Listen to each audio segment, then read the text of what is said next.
छापरा जी, आप मुझे ये बताइए, राजनीति आप साइड नहीं रख सकते थे कांग्रेस और बीजेपी वाले?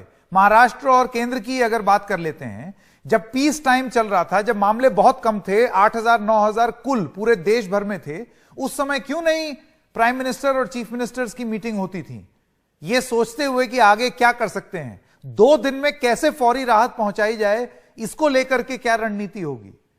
आपको नहीं लगता वो समय नष्ट हुआ और उसमें आप भी बराबर के भागीदार हैं? नहीं, देखिए, बिना ऑक्सीजन और दवाई कैसे लड़ेंगे ये लड़ाई? और ये डिजास्टर मैनेजमेंट एक्ट का आपने उल्लेख किया है, जिसमें सारा नियंत्रण जो है वो सेंट्रलाइज किया हुआ था, सब केंद्र सरकार के पास था। आपको पता है वैक्सीनेशन ड्राइव भी जो शुरू हुई तो वो केंद्र सरकार के नियंत्रण में वो वैक्सीनेशन ड्राइव शुरू हुई है।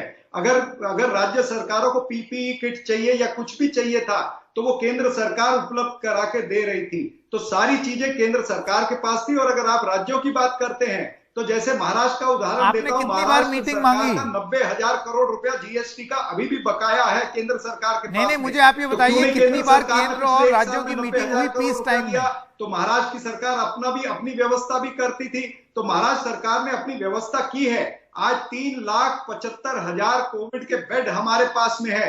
यहां पर 553 टेस्टिंग लैब्स है। 3,000 से ज्यादा सेंटर हमारे पास वैक्सीनेशन के हैं। तो जो राज्य सरकारों ने करना था वो राज्य सरकारों ने किया है। लेकिन केंद्र सरकार की प्रमुख रूप से यह विफलता थी, जिसकी वजह से लोगों की सांसें आज रुक रही है। ठीक है।